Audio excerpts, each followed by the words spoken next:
What's good, YouTube? It's your boy Quanch on that. Back with another reaction video, man. No cow. God did. Hey, we got a good little cool little vid for y'all boys today, man. We gonna react to some stuff about Lil Durk. I'm gonna try. I know that's my favorite artist, favorite rapper. Free my boy, dog. Let's go ahead and get into it. We ain't gonna hold y'all. Big update in the Lil Durk case. A bunch of motions were filed today for both sides. They're both fighting to try to get evidence out of the trial next month. Durk's lawyers are saying the government is trying to sneak in evidence that shouldn't be in there, and the government's also trying to say he's trying to sneak in his out-of-court statements. It's a battle. Hit subscribe, let's go. Our first one we got here is government's motion to eliminate number 5 to omit defendant Banks' "Pissed Me Off" music video and audio. Oh boy. More lyrics and music in a federal trial. Let's go. After the November 2020 shooting of King Von, defendant Banks and other OTF members face immense public pressure to exact revenge for Von's killing. That pressure came from fans and foes alike. Slide for Von movement. At trial, the government seeks to omit a single music. That static definitely came from like friends and foes.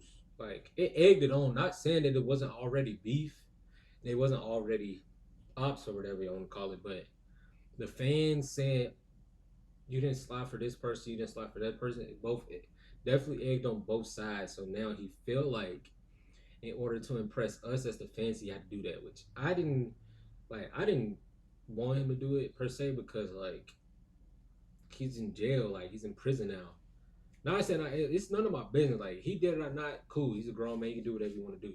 Me personally, like you can't allow niggas who don't even know you to mess your head up to think you got to do something just to prove them wrong. You know what I'm saying? But that's just me. Video with its audio, defendant Banks "pissed me off," quote unquote. That's highly probative to demonstrate to the jury defendant's message following Von's death that defendant did in fact intend to slide for Von. Such evidence is direct evidence of defendant's involvement in the criminal conspiracy and otherwise inextricably intertwined with the charges in this case. But it could just be cap rap though. What are the lyrics in this song? Pissed me. That's what I be thinking. Like, what if a nigga literally was lying while he was rapping? Like, now what? So if I say, oh, I'm about to go shoot a nigga, I'm about to slide, I'm gonna rob a nigga, I don't do none of that stuff. Am I lying? You gonna tell me I'm lying? No, because I didn't do it. And I haven't done it. So you can't sit here and say just because a nigga put it in a song that is true. You can't do that. Because now it's your word against his. How you gonna tell him what he said and how he felt? How you gonna tell him what he said was right? How you gonna tell him what he said was true? Because if you sit here and ask me, if I make a song about shooting, killing, and drugs and all of this, if I do it, I'm gonna say no. Now what? You gonna be like, oh, why'd you make a song? Because I wanted to, and that's what's popping right now. Now what? Now what? Now what you gonna say? Because you don't have no proof, you don't have no evidence that I actually did stuff. I'm just telling you in a song, and now you feel like you know me that much to where you can tell me that I'm doing it, but you don't know me, my nigga. So you can't tell me, my nigga. You know what I'm saying? Yeah. I lost, bro. I can't be happy till we creep up on the score. I know N-words act like they with it, but they bitches in the low. Put up money for a gun, put up money for a hot car, put up money for a bond. I got killers that I love and they don't rap. I got rappers that I love and they gon' splat. If I die, just don't die, man. You N-words better slide. If you can't get the main N-word, then you better get his guys. Mention bro and them on live. Now he can't laugh now. So clearly there are lyrics about him being pissed off at ops and wants to slide on ops and shit. He released a music video on October 21 that attempted to turn the narrative on its head. In the song video, defendant affirms his resolve to avenge Von's death and criticizes those who would rather party in clubs and post on social media than pick up a gun or get revenge or otherwise contribute to the cause. In both lyric admissions, just a crazy statement. Y'all know how I feel about lyrics and trials. There's got to be a nexus to the crimes involved. But I guess since this is a gang conspiracy, then pretty much anything is allowed in. Visual depictions during the song and video, defendant publicly pronounced his motive and intent to slide for Von. With striking specificity, instructed others to do the same. Grab a gun if you ain't with it. Put up money for a gun. Put up money for a hot car. Put up money for a bond. I don't see you on the regular, but I see you yelling Von. While paying homage to Von's life through attire, memorial, jewelry, and featuring King Von, look-alike, removing all doubt as to who and what the song music video referred. The audio and visuals are not subtle, rather both send a clear message. Slide for Von and others should support his efforts instead of posting online. The court should admit both the audio and music video. Admissions are material to proving defendant Banks' motive and participation in the murder and stalking conspiracy. Concrete steps to avenge Von's death. Defendant criticizes this perceived unwillingness to put on a mask and commit a violence act of revenge. He lost his bro and that he can't be happy until he evens the score. Again, criticizing others for not participating in violent acts of revenge, despite claiming to support Vaughn online. Defendant eventually found willing participants to hop on that coupe and exact revenge in the 2022 LA murder of SR. Hold on, was one of the cars a coupe? I thought they were like BMW sedans. Well, one was a Lexus, I'm pretty sure. The government will present testimony and other evidence, including the above admissions, showing defendant banks provided funds for hot cars or sliders, stolen vehicles, for the commission of violent acts, including during the 2021 Blackshear attempted murder of Quando Rondo. And wait, hold on, they have evidence of him paying for cars back then, too, on the attempt of Quando Rondo at his concert? The government expects co-conspirators to testify that upon learning that SR was killed instead of Quando, the defendant was nevertheless elated, since SR had a close relationship with Quando. Hold on. We got snitches saying Durk was all happy they got someone who was close with Quando. Defense lawyers are obviously going to pick apart these snitches. They're only saying what the government wants you to say type shit. You're lying to get out on jail time, you know what I'm saying? But man, that is not a good look. The broad sentiment of the above admissions also align with other admissions by defendant that the government will present at trial. Specifically, the government will present evidence on that August 5th, 2023, in a group text with various of defendants' gang co-conspirators, including defendant Wilson. Bank remarks how crazy it is that others don't slide or hurt motherfuckers, leaving it all up to us. Crazy blood inwards don't slide or hurt motherfuckers, leaving it all up to us. Thought the video defendant wears a V-Roy diamond-crusted necklace. V-Roy was a fallen member of the Chicago gang, I believe. If I remember correctly, V-Roy was like a shooter. I could be wrong, allegedly. Alright, I'm editing this video, and I was thinking of T-Roy, not V-Roy, who was Vaughn, so I'm an idiot. OTF chain, defendant also wears a t-shirt with a picture of Vaughn, bearing the words along with Vaughn. Highly probative to the lyrics in the song that call for revenge for the death of Vaughn, as well as displays large amounts of cash, consistent with allegations for the murder for hire that defendant banks funded the attempts to murder Quando. And all these exhibits are under seal, so we can't see them. Government's motion eliminates to exclude or limit defendant bank's proposed expert testimony. So the government does not want whatever expert the defense has here. Defense has 4 witness experts to testify at trial. First, you notice Dr. Lance Williams is a proposed gang and drill expert, or drill rap expert. Among other things, Dr. Williams' proposed opinions include drill rapper. How can you be a drill rap expert? Like that makes zero sense, because it's like, again, like this is a federal crime, federal case. So anything and everything is valuable.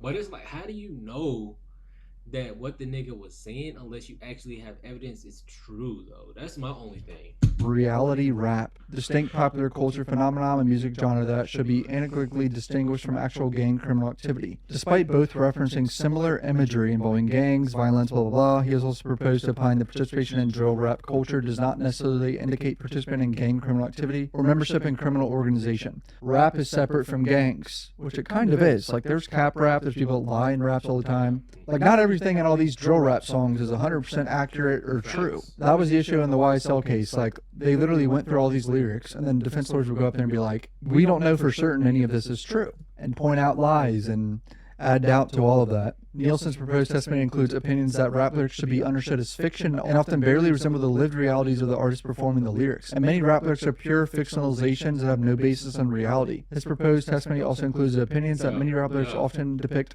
hyperbolic images of violence. It is commonplace for rappers to perform a beef when in actuality there is none. Third expert is Chantel Britt, music management expert, to opine about professional norms of successful artist music business. According to Ms. Britt, this includes her opinion that hip-hop has not only normalized in the use of possession of luxury items, including public display of cash, jewelry, watches, designer clothing, private planes, etc., but artists are not expected to maintain a certain perceived lifestyle by their fan base as a greater strategic branding strategy. The fourth one is Matthew Busser, proposed entertainment law expert. Strategic choice to feature an artist on a particular song that, before a song is widely released, the lyrics and production are generally subject to a thorough review by executives, legal, and other corporate entities. The government requests the court to exclude and limit the testimony of Dr. Nielsen because it is cumulative to Dr. Williams on the fictionalized nature of rap and is otherwise unsupported, unreliable, and irrelevant, untethered to drill rap, and violates Rule 403.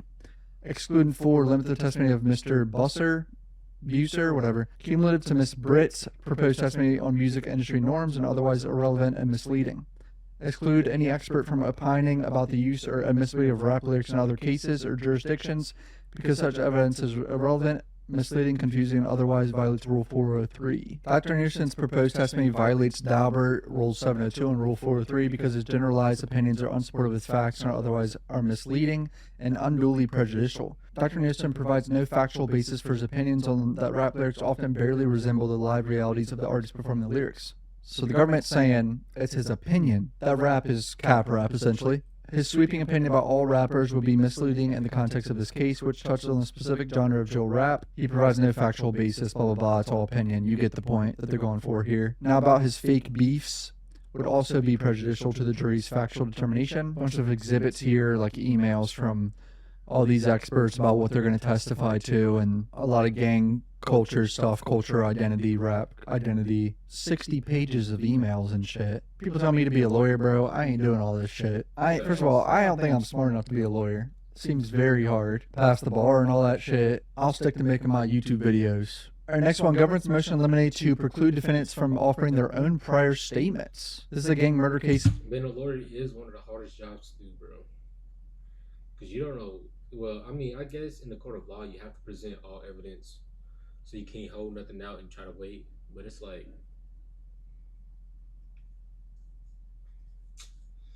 I don't know. It's hard. Involving a subgroup of OTF members who plotted and conspired to kill a rival rapper. The government has provided voluminous discovery of defendants' own statements, including electronic communications and other admissions and lyrics and during podcast interviews. Subject to the narrow rule of completeness, the law does not permit a defendant to offer his own prior statements for their truth. The court should preclude the defendant from attempting to do so here, limited admissibility of the defendant's out-of-court statements, and avoid mid-trial delays. The government seeks an order from the court requiring that, to the extent the defense seek to admit their own statements during the government's case in chief during cross, the defense preview to the government and the court prior to each trial day any statement of the defendant he intends to admit, so that any evidentiary issues can be addressed outside the trial day, and that defense can be required to identify any such statements that they intend to offer during the defense case and produce them to the government no later than 1 week before trial.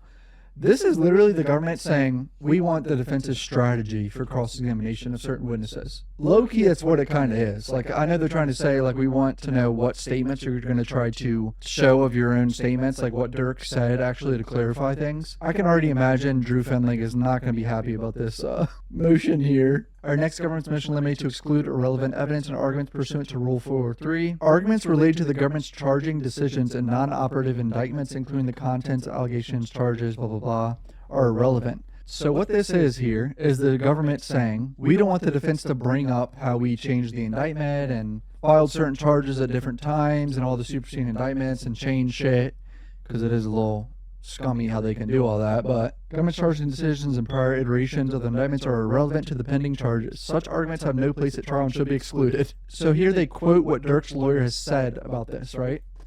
The government has presented false evidence to the grand jury to indict him. Defendant Banks has made similar claims in multiple filings. As set forth in the government's motion, Defendant Banks and his representatives have also made various public statements about the government's motive for prosecuting Defendant Banks, including that the government was using this murder case to criminalize black artists for their creativity, and that allegations against Defendant Banks were false and lipstick on a pig. Such arguments and assertions are false or irrelevant and would undoubtedly confuse and mislead the jury. Such arguments would open the door to evidence the court has severed from the August 20th trial. I think a lot of what goes on with the judges, the court, the state, the jury, like, they just want they try to just persuade the jury that this person is a threat to the community. I think that's they're part of what they're trying to do here, like, especially when he just said about the jury, like, hold on, let me go back and make sure I'm assertions are false or irrelevant and will undoubtedly confuse and mislead the jury. Exactly, like he just said, mislead the jury. Such arguments would open the door to evidence the court has severed from the August 20th trial, specifically the evidence that linking Defendant Banks and his close associates to broader criminality, in addition to his alleged role in Esso's murder, prompted the charges in this case. Alright, here's more shit they don't want in the case. Celebrity endorsements, fan support, and celebrity business and or music collaborations are irrelevant. So anything about Durk being famous and fans and people he's collabed with that are famous, they don't want in. Oh, Durk's charitable and philanthropic activities are relevant as well. They don't want anything about him donating or anything like that. Evidence related to punishment, family, and other irrelevant personal factors. Oh, this is mainly about him having a bunch of kids and shit to support and family to support, and, Durk supports financially. They don't want that in the trial. Another motion to omit certain business records. So I think this is just exhibits for Starjet, United Airlines, all the flights that he had booked or whatever. Southwest Airlines, REI, Uber, Verizon, Exotic Rentals, United Airlines, Signature Flight, T-Mobile, Verizon. So all the evidence that they have of them, going in stores, booking flights, Ubers. When Dirk got rid of his phone, apparently someone went into a Verizon and bought him a new phone after the murders type shit, you know what I'm saying? Now, Dirk's lawyers filed a motion here to exclude government's proposed 404B evidence. Government seeks to introduce improper 404B evidence, which should be excluded from trial in the matter as they fail to meet the requirements of Federal Rule of Evidence 404B. Despite the fact that the court has already ruled on what proposed other acts the government may seek to introduce in this trial, the government turned over proposed exhibit list to the defense on July 23rd. So another exhibit just given over in the last week to the defense that they are not happy about. That was a replete with purported evidence outside the scope of the indictment and what this court has otherwise allowed. The crux of what the government seems to be trying to accomplish with this proposed evidence is to circumvent the court's decision that severed out the racketeering portion of the third superseding indictment and sneak it back in through transparently prejudicial statements and images of gang behavior, guns, drugs, jewelry, and unrelated violence, clearly designed to inflame the unconscious biases of the jury. This is not the party's first rodeo in this case regarding 404B argument. That issue should have been settled. The government provided notice of certain proposed evidence back in September 25. What they now seek to introduce is entirely new and entirely unnoticed. That fact alone should cause the improper evidence be excluded from this trial. So here's the exhibits referencing illegal drugs, referencing guns not alleged to be involved in this case, potential criminal acts and or violence. Look at all these exhibits. It's like 1, 2, 3. It's like 30 exhibits about all this shit. Most of the above are self-explanatory in their admissibility and inadmissibility. For example, Exhibit 213 involves two individuals who are not charged in this case discussing marijuana sales in a text chat January of 23. Exhibit 211 is a group text chat. Appears to be discussing an armed robbery in September of 2020. Many of the exhibits involve purported speakers that are not defendants, nor are they alleged to be unindicted co-conspirators in this case. None of the exhibits do anything to prove the government's case that a stalking and a murder for hire was committed in L.A. The government's attempt to seek in these irrelevant and highly prejudicial other acts without going through the proper 404B channel should be deeply concerning to this court, particularly when there's already been an order set forth. The government's repeated proclamations that this is a gang case does not make it so. We now have to litigate whether or not some... That's the only thing, like, when it comes to, like, stuff, a lot of cases, because the nigga or the person be innocent. They be innocent as heck. Not saying that he's the most innocent, not saying that anybody's the most innocent. But if he's on court for something he did not do, and you don't have evidence, that means all that time that he was in there was completely for nothing.